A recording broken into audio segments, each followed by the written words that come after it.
Okay, we are on 16A4. V'chamat hamelech shachacha. You guys see it? V'chamat hamelech shachacha. It's about 4 lines from the bottom, 3 lines from the bottom. Says the Gemara. V'chamat hamelech shachacha. And the anger of the king, shachacha means what left. It receded, it went away. But shachacha has 2 chafs. And those 2 chafs indicate a double language of something.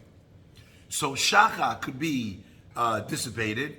Shachacha indicates 2 levels of dissipation. So the Gemara gives 2 answers as to what shachacha could mean. All right? What that dissipation, what that double anger dissipating was about. The first opinion is, says the Gemara. One is Chamat HaMelech, the anger of the Melech, i.e. HaKadosh Baruch Hu. The other is the anger of the Melech, i.e. Ahashverosh. Okay? What are these 2 angers? What are we talking about? Ahashverosh, we know. Ahashverosh thinks that the guy is TOing his castle, taking over his wife, is trying to vanquish the queen with him in the palace. He's very angry at Haman. The second idea is Malkot Shel Olam. The Jewish people had a gezerah over their heads, waiting all this time. And what was the problem? The problem was that the Jewish people, in mass, in the time of Nebuchadnezzar, had bowed to Avodah Zarah. So therefore, this gezerah that was hanging over the Jewish people's head for so long, Chamat HaMelech Shachacha, the anger of the king, had finally disappeared with this story, with the turning of events, with Haman being hung and the story turning around. Shachacha is not forget. That's with the Shin Chaf Chet Hei. This is Shin Chaf Chaf Hei. Okay? Says the Gemara, V'amrila, and other people explain, Achat Shel Esther, Ve'achat Shel Vashti. One of them was the anger. There were 2 angers that needed to kind of be set to bed. One anger was the anger of Vashti, because Haman caused that Vashti should be killed. The other anger was the anger of Esther, that he was trying to kill Esther, his wife. The Gemara continues. Likulam natan lish chalifot, simalot, u'leBinyamin natan hamesh chalifot. The pasuk tells us, and this, just let's back up for a second. When the brothers come down to Egypt, Yosef shows them that he's happy with them, that he likes them. He gathers them for a meal, and he gives everyone clothing. But u'leBinyamin natan, but he gave to Binyamin chamesh chalifot, 5 sets of clothing. So if he gave everyone 1 suit, he gave Binyamin 5. Gemara, what is going on over here? If Shad Davash Nitztaer Bo Oto Tzadik, is it possible at the very thing that caused the whole problem with Yosef in the first place, which is the Ketonet Pasim, right? That he got this extra article of clothing from his father, more than the other brothers got. Now you're trying to reconcile with the brothers, and you do exactly the same thing. You give Binyamin, you single him out for more. What are you, glutton for punishment? Have you not learned the lesson? Yikashel Bo, is he going to make the same mistake himself? Amar Rabbi Machaseh. Rabbi Machaseh said, Amar Rabbi Chana bar Guraya Marav. In the name of Rabbi Chana bar Guraya, in the name of Rav, because of 2 slaim worth, sell as a coin. The 2 slaim weight worth of milat, of wool. Shows if Yaakov le Yosef mishar echad, that Yaakov gave to Yosef over the other brothers. Our forefathers went down to Egypt, i.e., they were jealous, they sold him, the story evolves, and they all have to go down to Egypt. Commentators ask what he's talking about. Anyway, they were going to go down to Egypt. We know already from the time of Abraham.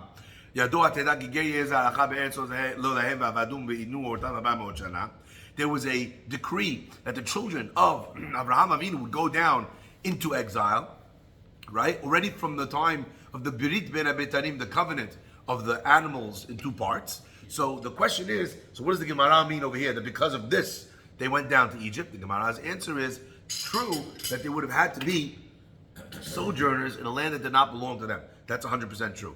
But how they would have been treated in that place is completely up to the host nation. So that could be mitparesh, it could be explained in a lot of different ways. The difficulty of that sherbud was very, very strong. I have an alternate answer also, aside from that answer from the commentaries. If you take a look in the Brit Ben Abetarim, what does God say to Abraham? You should just know that your children, grandchildren, Ger Yezaracha, Be'eretz Lo Lahem, in a land that does not belong to them. Right. What land is that? Any land. That was a setup there. And led you down the garden and whacked you over the head. It wasn't theirs yet. Wasn't theirs yet. When was Canaan given to them? It was Hashem says, "I will give it to your children."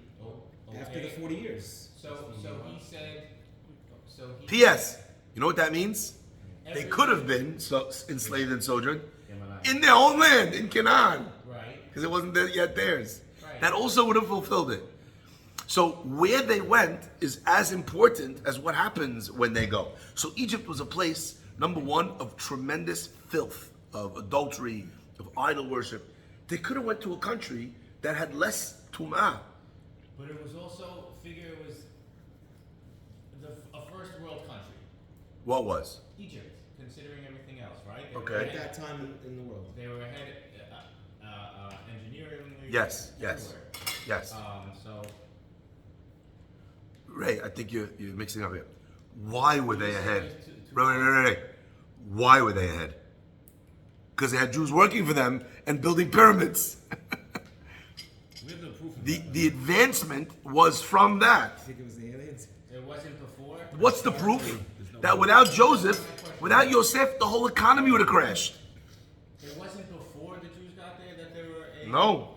And even if they would have, the whole country would have crashed without Joseph. The fact that it was a world-leading economy was because of Yosef's plan to be able to hoard the grain during the years of plenty, and then they held the entire region at their mercy. Everyone had to come to them, including Yaakov and his children. Who made that happen? Yosef. Without Yosef, they're the same as everybody else. There wouldn't have been this Baruch. Exactly. Okay, so we're talking about all this. If Yosef stayed put and he had the same dream, couldn't it have been that he, gathered everything and created whatever? He could have done that in Canaan. Anywhere. He could have done that anywhere. Yes. Yeah. But I want to stress, and I think this is really the point that it's not about that it was Egypt. Egypt had distinctive features that made it in a certain way the worst place to be. Do you understand that? What? Wasn't the Nile River the Sea of Commerce? The Nile River was very, very good. Yes. Agrarian society? Absolutely. But there's other areas in the Fertile Crescent. There's other areas that are not landlocked in the region. That's not my point. My point is that in terms of tum'ah, in terms of adultery, in terms of idol worship, in terms of the fact that they were a country that was obsessed with black magic, they locked it down to a point where there was never any escape from Egypt. What do you mean by that? That means that the country was turned into a giant national prison. No one could escape from the country, including Egyptians, by the way. Because they had no boundaries with anything. Yeah, you understand? Either way, let's move on. My point is just that the Gemara tells us if this was the cause of them going down to Egypt, and even whether it means that they had it harsher in Egypt, whether it means that it was Egypt, which was a worse place, which they would have went to a better place if not for this. Either way, disaster comes out of the fact that favoritism is shown. Why would Yosef repeat the mistake that got him, that landed him? It's not a mistake. Go ahead. It's his brother. What do you mean? It's his brother. Benjamin was his blood brother. They were all brothers. You mean he was a full brother? Full brother. Full brother. One of the questions the He Chachamim. wasn't involved in the selling of Yosef. So by the way, so you just answered your own question. So one of the questions that they ask is that what's the Gemara's question? What kind of comparison? The reason why the brothers got jealous is because there was no reason for Yaakov to favor Yosef over any one of them. If there was a reason for them to be favored, then it would make sense, correct? Okay. Yeah. So Benjamin that was closer to Yosef than others, so it made sense that Yosef would favor Benjamin. Right. Not only that, they all sold him. Benjamin didn't sell him. He doesn't know that though. So like if someone sells you into slavery and you give them one suit and the other guy you give 5 suits to, like you're bothered by the fact that you have 4 less suits? I think I'd be overwhelmed by the fact that the guy's even giving me 1 suit. I thought we learned that he didn't know He didn't know what? Didn't sell him? that his brothers didn't sell him. They He did so. just thought that they threw him in a pit and he was kidnapped and he was taken. He didn't know that they actually sold him. Whatever level that comes in on, the selling, the point, what they did to him, they still did to him. They took him away from his father. They threw him in a pit. He disappeared. That's their fault. Or however far down the line that happens, they still did that. Okay. So you're asking a good question. The only problem I would say is that if it's about them not selling him, Reuven also doesn't sell him. Remember, Reuven's trying to save him. But he threw him in the pit. Sorry? Wasn't he part of throwing him in the pit? Reuven says, let's not kill him. Let's put him in the pit. And the Pasuk tells us it was in order to go get him and save him for his father. Yeah, but he was part of it. But he No, he's only Part of it? to then come back. To a lesser degree. Yeah. Much less degree. And maybe he didn't know that was Reuven's intention to come back. But he did know that it was Reuven who saved his life and switched the plan. Okay? Either way, let's carry on. So the Gemara says, so why did he do it? Amar Rabbi Binyamin Bayefet. Rabbi Binyamin Bayefet says, Remez Ramazlo. He was trying to give him a hint. Trying to show him something. Binyamin, I'm giving you 5 articles of clothing. You know why? Shatit ben Latev Menu, there's going to be a son that's going to come from you, lady Shiatzeh, Milifnei HaMelech, who's going to go out in front of the king. B'chamisha levushei malchut, in 5 different types of clothing. Shnei Amar, u'Mordechai yatsa milifnei HaMelech. Mordechai went out from in front of the king. Look at the bottom line in the notes. B'levush malchut, in a garb of kingship. Techelet, one is blue wool. B'chur, and white wool. V'ateret zahav, a golden crown, gidolah, v'tachrich, boots, and a robe of fine linen, v'agaman, and purple. So those are 5 different articles of clothing that Mordechai wears. Now, if you remember, how do we define Mordechai when we first get introduced to him? Ishimini. What does Ishimini mean from? A man from Yemin, Binyamin. So he's a grandson of Binyamin, Shaul. So, Mordechai. So what Yosef was hinting to him is that I see b'nevuah that there's going to be a great story that's going to come from you involving someone, one of your descendants, that's going to wear 5 articles of clothing. Now, what's interesting here is that we're going to see in the following Gemarot that the brothers, all the brothers, they all had Ruach HaKodesh. So they're having these conversations that are like true on like the highest of levels. Now, according to this understanding, that he was giving him 5 articles of clothing in order to give this hint to Binyamin, so we don't have to answer the question. Because it could be that the value of the 5 articles of clothing were the same as the 1 article of clothing. Yeah, and everyone got a Brioni suit, had that got 5 from TJ Maxx. Okay? So it turns out that the 5 are even the same as everybody else. There's no reason for them to be jealous. Why was he giving them 5? The answer is because he was trying to communicate this to them. Now my question is, why the heck is he communicating this random piece of information at this moment? That's strange. Like, of all the things to happen to any of the descendants of Binyamin, I just want you to know that there's going to be an amazing wardrobe moment that your great When you put it like that. right? Isn't it weird? What It's did weird. he give him the clothing exactly? He gives them the clothing when they all come down, they're all there, they have a meal together, remember? Okay. And then he sends them back home. Okay. And he tells the guy, put the goblet in the bag of Binyamin. Maybe he's trying to tell him that he's special. He has this, this beracha, this lineage. I don't know. At this point, it's so random. So Remember, you so got, okay. you got a discount. Let me finish with you with Mark. Let me finish. So remember, they all come down.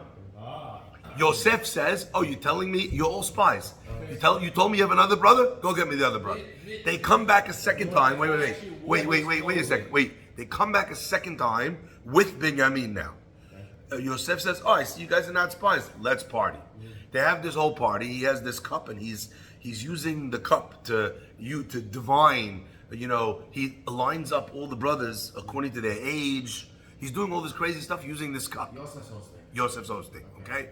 And then what happens? He gives everyone the clothing. One guy gets 5. He sends them back to Israel, and he tells his guy before the Ivlay, put the money back, and also put the, what's it called? put the cup in Binyamin's bag. Okay, they leave Egypt. As they leave Egypt, he sends his people down to catch them. He says, whoever the cup I found in their bag, they're going to be my slave.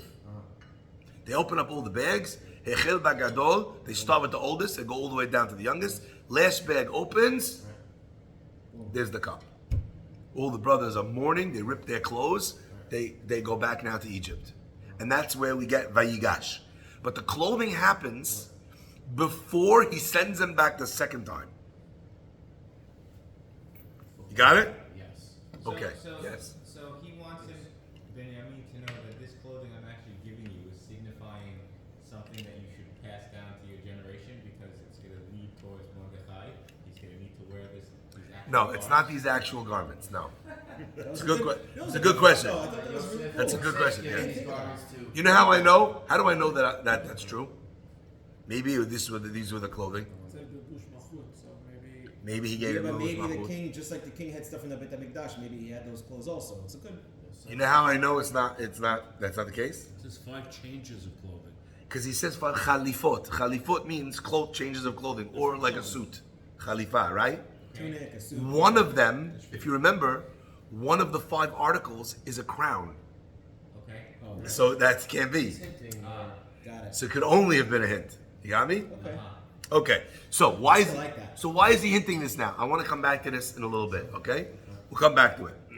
Now the Gemara continues. Says the Gemara, not only is this high level prophecy type stuff happening with the clothing, the Gemara continues. Vayipol al tzavare Binyamin, and it falls on the necks of Binyamin Achiv, of his brother. Tzavare means necks, plural. Now normally that's a way that you speak in Hebrew. Right? Sometimes you use a plural language for a singular item. Sometimes that's what you do, okay? But what the pasuk is noticing, what Gemara is noticing here is that in the same pasuk it says, and Yosef fell on the necks of Binyamin, Tzavare, and Binyamin nafal al Tzavarav, single. So if you were using plural as a way, a euphemism for single, then use it both. There should be consistency. But if you used once 2 and once 1, it must be on purpose. So why was he crying on Binyamin's necks? Kama tzavarina yula Binyamin. How many necks did the Ige have? The Gemara says, Amar Rabbi Elazar, Pacha al shnei mikdashim. He cried unto Beit HaMikdashes. Shatidin liot b'chilko shel Binyamin. That are going to be in the portion of Binyamin. Vatidin lecharev, and they are going to be destroyed. So he cried on his necks. What is the connection between that and the neck? Chachamim say that the Beit HaMikdash is referred to as a neck. Ki Migdal David Tzavarech, says the Gemara.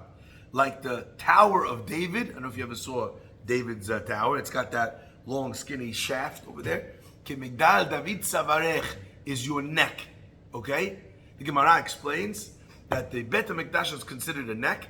The Mefarshim say the reason is because just like a neck connects between the body and the head, so too the Beit HaMikdash is that connecting point between the lower worlds and the higher world. Okay, Beit HaMikdash, physical and spiritual. Sorry? This whole thing is very strange. Super strange. I'm going to come back to it in just 1 minute. So randomly, Yosef bursts into uncontrollable crying because 1,000 years from now, the Beit HaMikdash is going to be destroyed in Israel. And then another 400 years after that, another Beit HaMikdash is going to be destroyed. Now Benjamin, not to be outdone, cries on Yosef's neck. Why? Because the Mishkan in Shiloh is the portion of Yosef, and the Mishkan that came with them in the desert when they first got to Israel, where did they encamp that Mishkan? In Shiloh. And the Mishkan was destroyed in Shiloh. Is that clear so far? Can I ask a basic question? Yes. When it said he cried on his neck, Yeah. why do we have to go 800 years out and say it's the Beit HaMikdash? Right. Why can't he just cry on his neck? Why can't he just cry? He says what we're noticing is that there's this weird anomaly in the way the Torah is communicating. Tzavarav, tzavare, And Yeah, but doesn't then it stay says he cried consistent on his with neck. it. Both. on his Benjamin neck. cried on- The first time. Yosef, I got, but then Benjamin Benjamin cried on Joseph's neck. Singular. Right. So once we know that Yosef is crying in a prophetic level, so now we assume that Benjamin is in that same place. Understood. Okay? Now again, strange. That's what's going on over here. That's what's going through their mind in this whole story. It's the reunification of the two brothers. Maybe they're crying because of the situation. I mean, you would think if they're looking that far in advance, he would say, guys, kish, or your whole family's going to be here for 400 years. And get out of here. Exactly. You know, something. Exactly. It's a very good question. The Gemara continues, and I want to finish with the story with Yosef and Benjamin, and then come back to this. The Okay? words are spelled differently. Which words? Savarav. Tzavarav means singular, his neck. Tzavare means his necks. So what comes first? First, Yosef cries on Benjamin's necks. The Gemara is bothered by that. The Gemara answers, Tzavar is known in other places to refer to the Beit HaMikdash. And that's how we know that that's what was going on. Okay? Are we clear? So let's just finish the Yosef plug-in, and then we'll come back to this. And your eyes see. And your eyes see, and the eyes of my brother Benjamin. Amar Rabbi Elazar says that he said to them, just like I have nothing against Benjamin, that he had nothing to do with my sale down to Egypt, so too I have nothing in my heart against you either. The pasuk says, Ki pi hamidaber alechem. Says the Gemara, Ki pi is a contraction of one word, kifi, like my mouth. He was explaining to them that just like my mouth is my heart. If I'm telling you that I have nothing against you, this is a complete reconciliation. My heart and my words are in the same place. It says the Gemara, "Ula'aviv shalach kazot," and his father sent like this: 10 donkeys. Nosim mitu Mitzrayim, carrying the best of Mitzrayim. The Gemara asks, "My mitu Mitzrayim, what is the best of Egypt that he sent to his father?" Rabbi Benjamin Bayefet, Rabbi Elazar, Rabbi Benjamin Bayefet sent to Rabbi Elazar, "Shalach lo yain yashan." He sent him old wine. Shedad zekenim nochayimenu. And an elderly person really enjoys, and he wanted his father to have this old wine that would calm him down. Okay, Gemara continues and says, now at the end of the story, Yaakov comes down to Egypt. They live in Egypt for however long. Now Yaakov passes away. Now the brothers are biflej. Why? Do you remember what happened with Esav? Esav hates Yaakov, right? He wants to kill him. But what does Esav say? Yikrevu yemei evel avi. Let the days of the mourning of my father come close. Ve'aharga, and I will kill my brother. They thought that the reason why Yosef was not doing anything was because of his great love for his father. He felt like he couldn't do that to them. But now that the father was dead, now he's gonna turn on them. So the brothers come to him, and the brothers actually make up a lie. The brothers say that before Yaakov died, he told us to tell you that you should forgive us. Okay, they were biflij.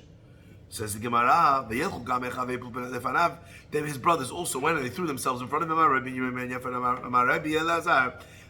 This is what people say. If we've discussed this many times, when a fox has his time, sagidle, bow to him. So they were a fox. He's a fox. This is his time. Bow to him. It says that they fell before him. The Gemara doesn't like this idea. That's where you're applying this mashal. Tala bi'idne sagidle. Tala bi'idne means that there's a lion and a fox. The fox is low, the lion's high. But if it's the fox's time, even if you're a lion, it's his mazal right now. He's on top, bow to him. Okay? The Gemara asks, 1 second, it doesn't make sense. That indicates that the person in this mashal, the fox, is usually below, and now he's above.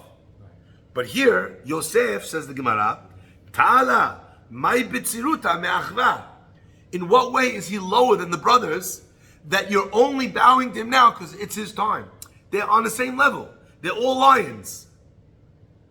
Is that clear? It's a bad example, says the Gemara. Gemara answers, no, when do you apply this logic? Gemara says, when Yaakov Avinu was sick and he was ready to pass away, Yosef came in as the king. He was standing at the head of his bed, and Yisrael, Yaakov, Bentley bowed to Yosef. That's Ta'ala Be'idne. Because compared to his father, Yaakov Avinu, he was lower, but since this was his time, so then Ta'ala Be'idne, a fox in his hour, in his time, Sagi Le, bow to him. The Gemara continues and says, he comforted them and he spoke to them. Elibam, in words that speak to the heart. Words that the heart could hear. 10 candles try to extinguish one candle, doesn't work. What happens? Just adds more fire, correct? So all 10 of you tried to extinguish me. It didn't work. Do you think? Even if I wanted to extinguish your flames, I could never do so. Because if 10 can't destroy one can't extinguish 10. Right? The Gemara now is going to get back to the Megillah. But before we do so, I want to just kind of analyze what's going on over here. And we've talked about this before. I like to call this idea the Joseph paradox. Okay? What is the Joseph paradox? The Joseph paradox is very, very straightforward. Okay? Do the brothers think that they did something wrong, yes or no? Yes. What do they think they did wrong? Assumed? Sorry? Assumed? No. They betrayed their father. No. Killed him. Oh. No. Listen carefully. The Pasuk says that when the brothers start getting punished by Yosef, they're talking to each other in Hebrew. They don't think he has boots, okay? So what do they say? This is our fault. Ashemim anachnu. We're jealous. No, they don't say that either. They did not feel that they did anything wrong in selling him. They thought he was like Rodef trying to chase them out. Like I always point out, you have Abraham, right, who has 2 sons, right, Yitzchak, Ishmael. Ishmael is cut out of the Jewish story. Esav, Yaakov. Esav, the other brother, cut out of the story. When Yosef starts to say to the father, they're no good, they did this, they did that, what do they think is happening? Trying to cut them out. Yosef is going to be the guy, and everyone else is going to be cut out, and they're going to be sent to do whatever they like, but they're not part of the Jewish people. They understood that what Yosef, they had no idea that there was a possibility that everyone could be part of the Jewish nation. So they understood him to be a spiritual rodef. If someone is chasing you to kill you, what's the halakha? You kill him first. Stand your ground. So they regret they didn't kill him? They do not regret, no, they don't regret selling him. They don't regret any decision that they made. They think they made the right decision. He asked if they regretted not killing him. Oh, no, it doesn't say that. They regret What did they the say? They brought upon their father. No, also not. You thought you were there for a second. Okay. They say we are guilty that our brother was crying out and we ignored his cries. So what we did was right. But when your brother is crying in the pit and you hear his cries and you feel the pain that you're causing your brother, it doesn't matter if you're right. Seller's remorse. You're wrong because the pain that your brother is in should cause you to course correct. Even if the course is right. How could you listen to your brother Beitchaneno Elenu as he begged us, as he cried out to us, and we didn't listen? You with me? Here's where it gets interesting. Okay? So Yosef concocts an elaborate plan. He says, I'm not going to tell anybody what happened. Why doesn't he tell everybody what happened? Let him tell everyone, I'm Yosef from the beginning. Bow to me if you want akil. Then the dream is true. Why does he concoct this whole story? Because Yosef understands something very simple. That there's a crack right now in the Jewish people. A crack of a brother hating a brother. Senat chinam, between brothers. If you could sell your own brother, the Jewish people did not have the achdut, the unity. So what did he want to do? Rambam says, how do you know if a person completed full teshuvah? If they're in the same situation, exact same situation again, and they act differently in the same situation, that's when you know a person did teshuvah. So what does he do? He sets the table again, where the brothers have a choice to make, whether they're going to step in and save the other son of Rachel, who's the other mother, and what are they going to do? That's a great item. Wow. So he fixes the whole story. It's this whole backstory, creating all this thing. And by the way, who got them in trouble now? Binyamin, why'd you hush the cup? What are you, Majnun? The guy's nuts. Stand up for the other brother. Now they're in a situation. The son of Rachel, the sons of Leah. How are you going to act? Are you going to save them or not? Okay? This is where it gets beautiful. Well, Benjamin isn't their brother. Isn't Joseph's brother? He is. Hold on. Here's where it gets beautiful. The younger brother. Hold up. This is where it gets beautiful. Now you understand a different understanding of why he gave him 5 articles of clothing. Gemara's question was, what do you mean? This whole thing happened to you. You're going to go down the same path? Yes! Exactly down the same path. He's literally doing exactly the same thing. Create 2 forms of jealousy. 2 forms of jealousy. And in the same way as it was before. Rambam says for complete teshuvah, it needs to be identical. So the same thing happens with the same clothing. Everything again. Right now, hold up. Ready for this? This is crazy. So now they come back. All the brothers need to do is, what did he say? The one who stole the cup is going to be my Eved. And if it's a slave? What happened to the last son of Rachel? What did they want him to do? To be a what? To be an Eved. So now Paro says, or the right hand of Paro, I'm going to take the other son of Rachel as an Eved. Are you good with that? All of a sudden, all the brothers, Vayigash Yehuda. Yehuda comes forward. Who was the one that instigates the story? Last time was taking charge of the situation with regards to Yosef. Yehuda. Yehuda steps forward. Yosef is like, oh my God, the plan is working to perfection. Correct?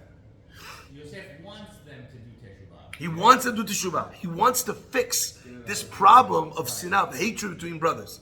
And the only way he knows how to do it, without tipping his hand, if he tells him he's Yosef, it's not real teshuvah. Yeah. So he's setting the stage in exactly the same way. Okay, all of a sudden the brothers are in the room. Vayigash Yehuda. Yosef is seeing, as the brothers are sitting there, he's seeing them, that they're going crazy.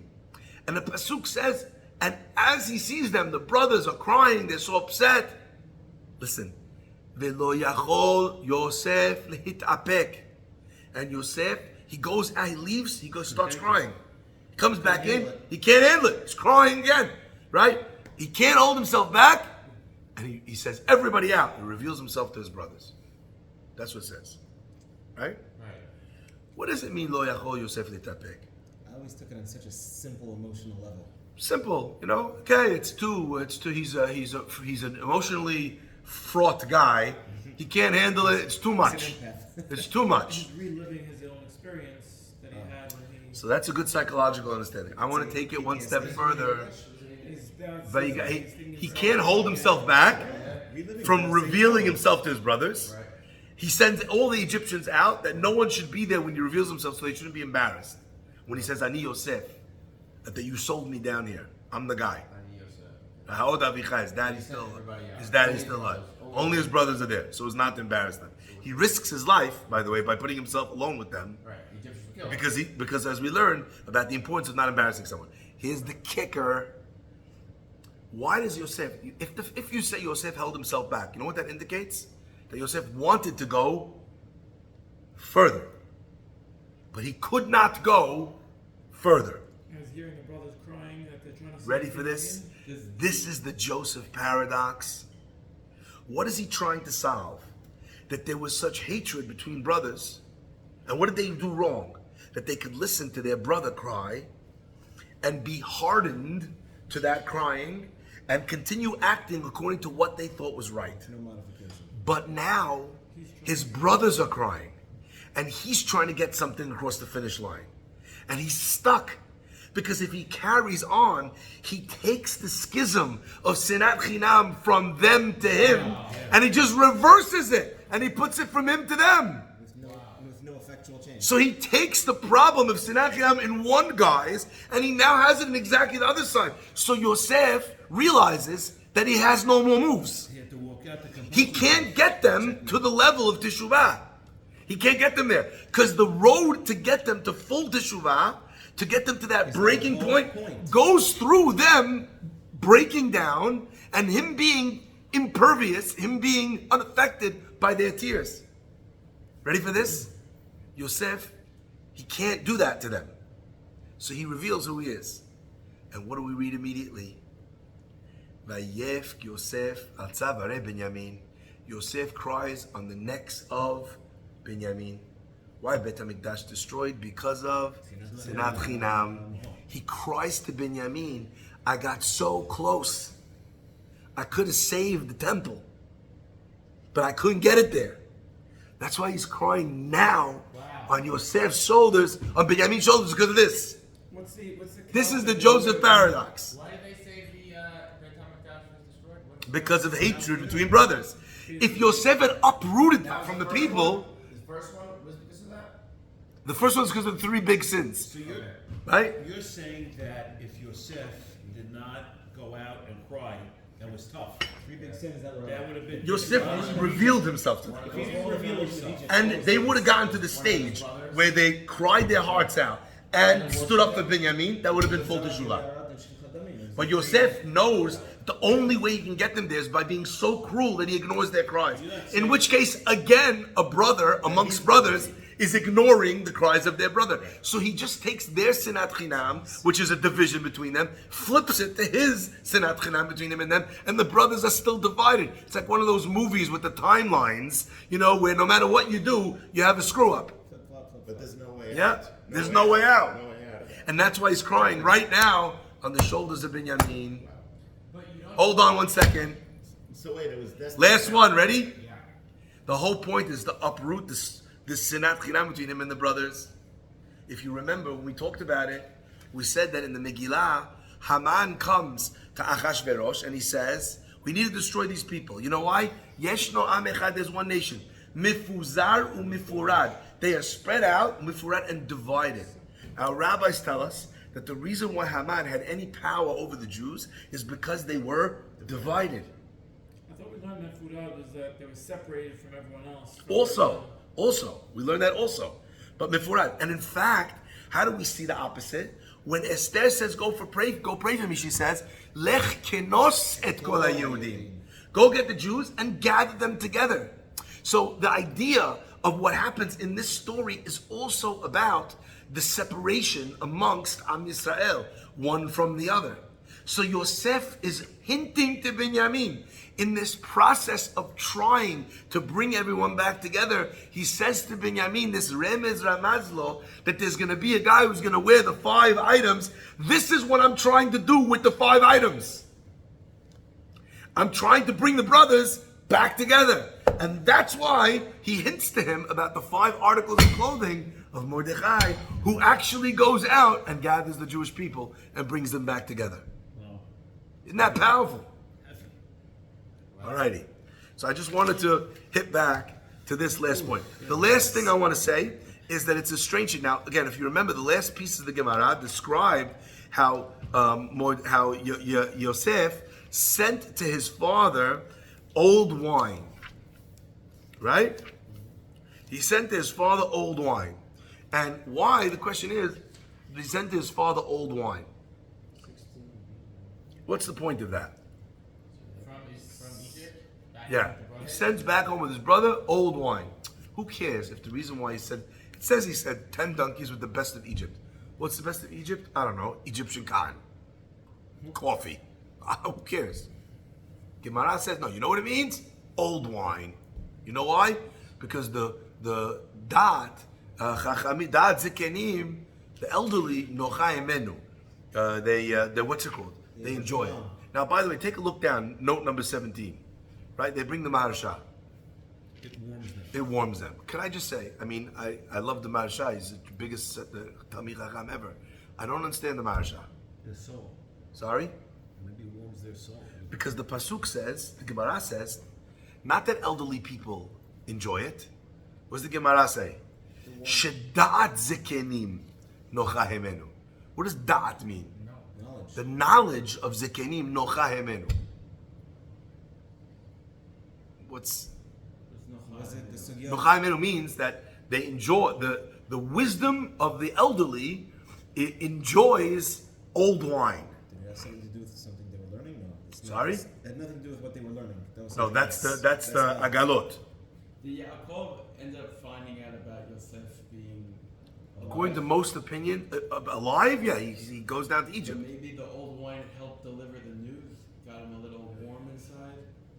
Maybe. it lowers Maybe, blood pressure, you said? maybe they, maybe it lowered his blood pressure. Maybe. That's a good one. Maybe he's sending it to him because you know what? Had that after all the suffering, maybe he needs a drink. I don't know. I think there's something else going on over here. Warmed his soul. Nocha da'at zekenim nocha hemenu.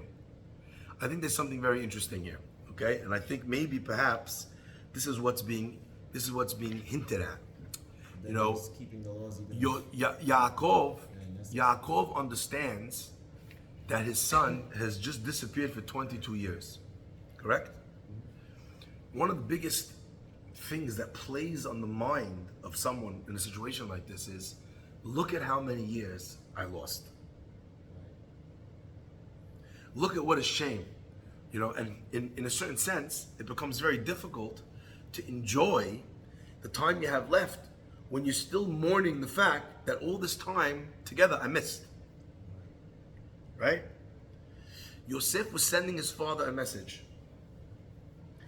What happens? Yain Yashan. What is Yain Yashan? You took a wine, and you could have drank it at one stage, at a second stage, at a 2 years, at a 5 years. But you left it, and it was aging all this time. Correct? The process of old wine is that you don't have access to it all the time. It's aging. And what happens when you finally open it? Now, the missing, that which you missed, is actually present in the Yain Yashan. So the message he was sending his father is, I know that you're so upset about all the time that we missed together, but I want to send you Yain Yashan as an example of our story, that when you drink that and you sip it, you'll appreciate that everything that happened led us to this far superior product, that if I'd enjoyed it earlier or throughout the time, would have been at a much lower level. So rejoice in the fact. Are we still talking about wine? With the wine is an example to the time that they missed out on together. What a good example. Aged Use wine, dry fine aged wine, meat. it's better than 2 years than that as well. What'd you say? Okay?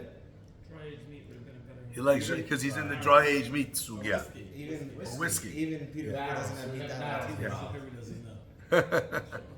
Okay, fine. So let's carry on. Let's finish up. The Gemara says, the last piece before we wrap today. The Gemara says, we're now back in the Megillah after having taken this interesting detour to the story of Yosef and Benjamin, starting with the 5 articles of clothing connected to the Megillah, going through that period in the Chumash with all different dirashot given to us by Rabbi Binyamin Bar Yefet in the name of Rabbi Elazar. So that was some of the connections between those things and that first piece. The Gemara says, now Haman dies, and the Jews have Ora, light, Simcha, happiness, Sason means joy, Vikar, and honor. They have these 4 things. Now the Gemara says, okay, that means that tied to the death of Haman, because this is what follows immediately after, tied to the death of Haman is the fact that the Jewish people had these things. Amar Rabbi Yehuda says, Ora zu Torah. Why would they have had light when Haman dies? The answer is there was 4 things that they didn't have while Haman was in power that now they did have. What things were prohibited from the Jewish people? They were not allowed to study Torah. Ora zu Torah. V'chen hu omer kiner mitzvah v'Torah or.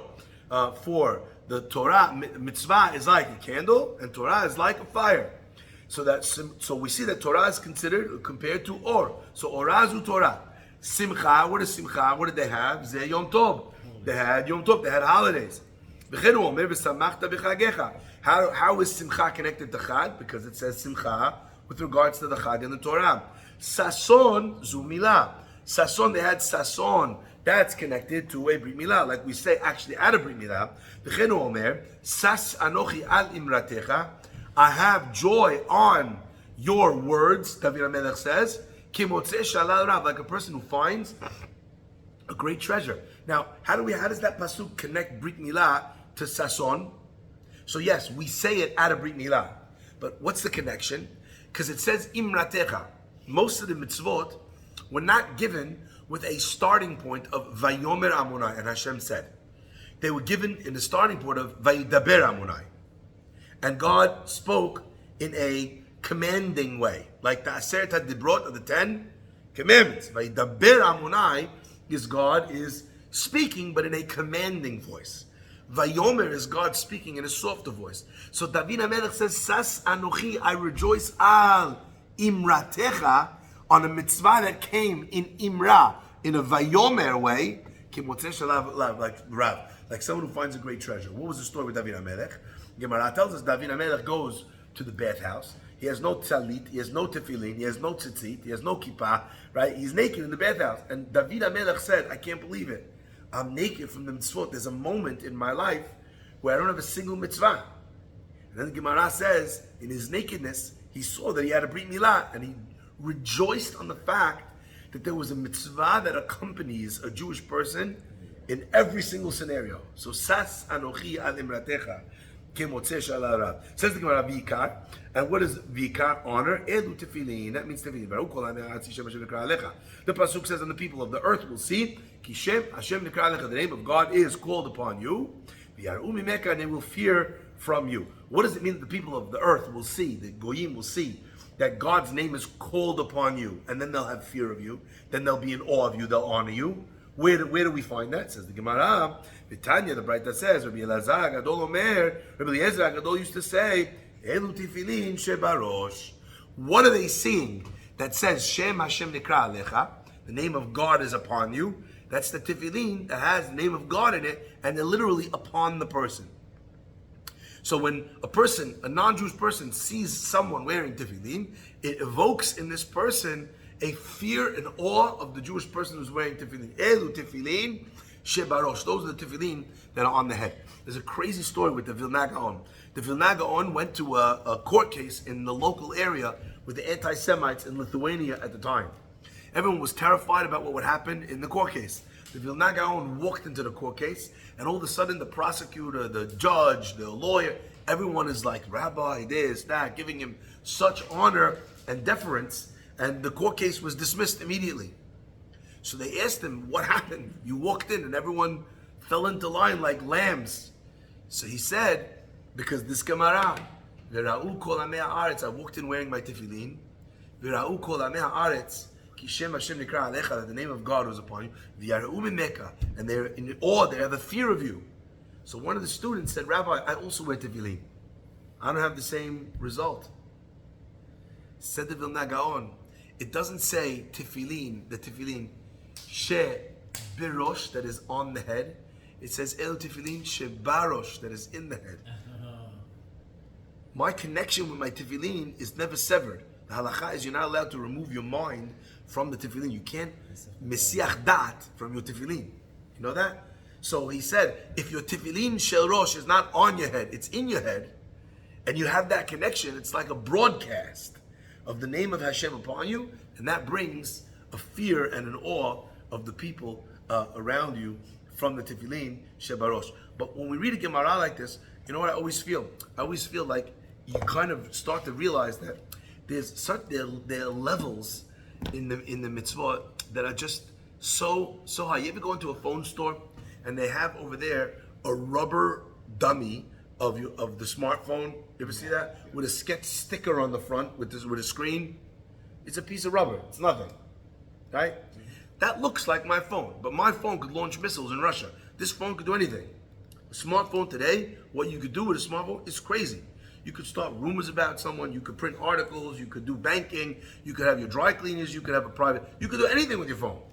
So you could have these two phones, they look alike. This is just a dummy of something, and this is something that can actually have a tremendous effect. When I read this, I think to myself, are my tefillin a rubber dummy of tefillin?